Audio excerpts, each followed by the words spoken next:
Our top story this morning, President Trump has not reached a decision on the possible use of military force in Syria. The president spoke again with British Prime Minister Theresa May. Both leaders agreed the use of chemical weapons cannot go unchallenged and agreed to continue working together. The UN Security Council is meeting this morning.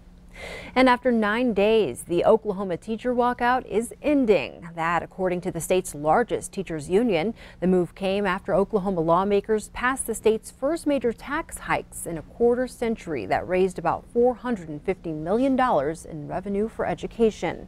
Teachers across the state say they will continue to fight for more school funding and higher wages. Closer to home, 2 down, 1 to go. School District 2 trustees on a path to find a new superintendent will meet with the third finalist today. On Thursday, the board interviewed Rebecca Salado from Southern California. Salado has been the chief operating officer for Action Learning Systems in Pasadena since 2010. Prior to that, she worked as a district director in Beaumont, California, and she started her education career in Palm Springs in 1987. Salado shared what she would bring to Billings Public Schools. I'm in it for the long haul. I'm not in it to come in and make a name for myself. I don't need a name. I need to be part of a community. I'm a collaborative leader. I want to come into a group that is excited about kids and has them focused. At their focus is kids and growing their students, and I want to be a part of that and continue to grow leaders from inside. Ross Kaysen, a school superintendent in New Jersey, and the third finalist meets with the board today.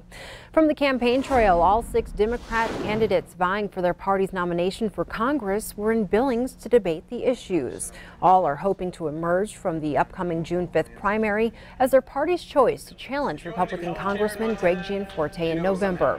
Grant Keir of Missoula, former state senator Linda Moss of Billings, Jared Pinado from Bozeman, John Meyer from Bozeman, John Heenan from Billings, and former state representative Kathleen Williams from Bozeman answered questions from moderator Chuck Tooley, the former mayor of Billings.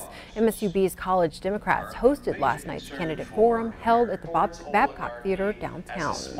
And as the June primary date approaches, funding is flowing into the election cycle. MTN's Mike Dennison has more on the Illinois billionaire supporting Montana Republican U.S. Senate candidate Matt Rosendale.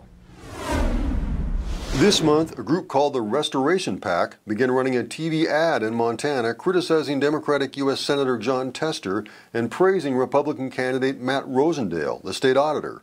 In Montana, you have a choice. Someone who fakes Montana values around election time, or someone who lives them every day. Matt Rosendale is the real deal. Restoration PAC is a political action committee funded primarily by Illinois shipping supply magnate Richard Uihlein. It spent about $520,000 to produce and place that ad. But that's not the only ad promoting Rosendale and paid for by a Uihlein-funded super PAC. Since late December, America's PAC has reported spending an additional $700,000 on radio ads in Montana supporting Rosendale. These super PACs operate independently of the candidates. A spokesman for Restoration PAC told MTN News Thursday it's focusing on races to keep the U.S. Senate controlled by Republicans, and that it considers Rosendale a solid conservative who has a great opportunity to defeat Tester this fall. Rosendale's campaign echoed those comments, saying that national conservative groups and political figures are recognizing that Rosendale is the best candidate to take on and beat Tester. Rosendale is one of 4 Republicans vying to challenge Tester. The others are Big Sky businessman Troy Downing, former State District Judge Russ Fagg of Billings, and State Senator Al Olszewski of Kalispell. Montana's Senate race is expected to attract big money this year, but it's unusual to see such a large outside buy choosing favorites in the primary contest. Uihlein's PACs are doing the same elsewhere in the country, getting behind Republican candidates in contested primaries in Wisconsin and West Virginia. The Washington Post reported this week that Uihlein has already spent $20 million this year on federal races, more than any other person. Reporting from Helena, Mike Dennison, MTN News.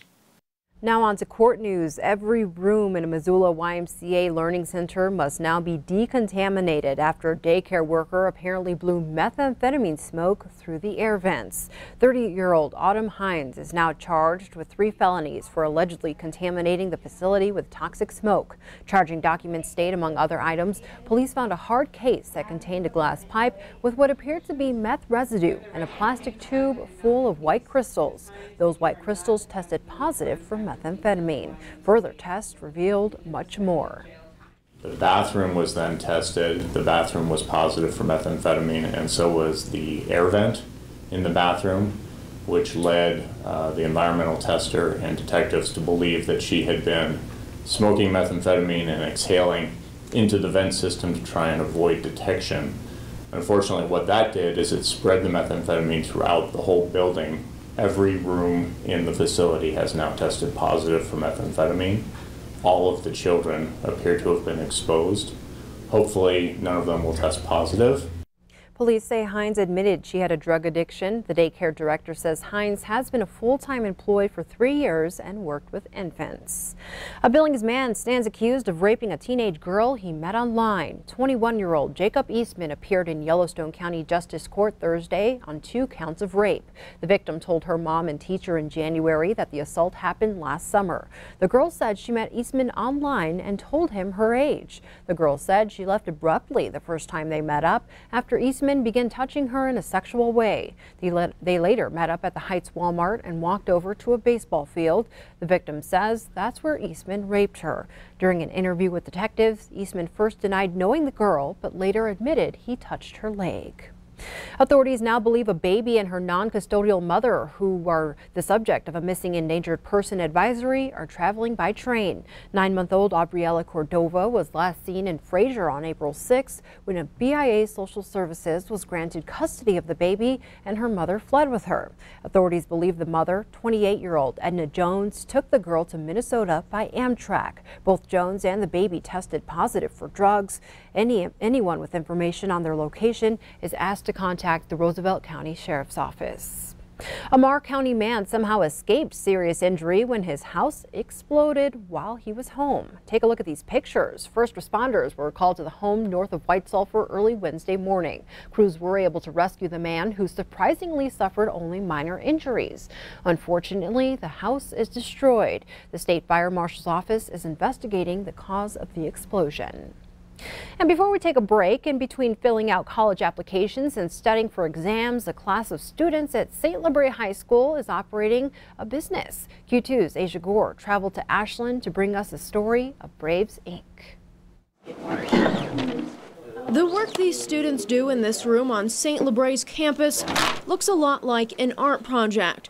While screen printing is an art, these t-shirts are their business. I take care of all the money and I get it deposited into our account. Bree and her classmates run Braves Inc. We work hands-on with a lot of stuff instead of sitting at a desk. We learned things that are useful for business through actually doing it and learning trial and error. From start to finish, these students design and print the shirts for paying customers like the school basketball team. My father drew this logo for the Little Braves basketball program, and they were able to bring it to life. I was kind of expecting, something like a beginner, but when I first seen this, I was so amazed. I mean, it looks professionally done.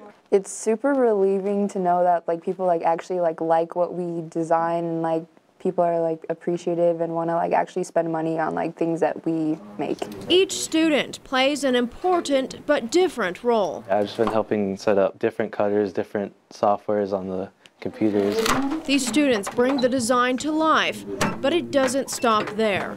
To be a successful business, you need quality control. It looks kind of curved. It is kind of curved. The work can be stressful. Some days we have a deadline. It's a strict deadline. But the reward is sweet and sometimes savory. Miss Lee does bring in pizza for meeting deadlines. While this teacher wanted none of the glory, the story couldn't be told without her. Do one like that. She started the program, secured the initial funds, and recruited these students for the work, teaching these young adults skills they can apply to the real world. I can like design shirts and like sell them at powwows. I could. These kids are able to practice a lot of these entrepreneur skills, you know, and I believe that that's the driving force behind our tribes, small businesses. And if these kids be able to pick up that quality, you know, they're in the long run going to benefit our people. In Ashland, I'm Asia Gore, MTN News. And Asia tells us the money earned from sales goes into a fund for student college scholarships.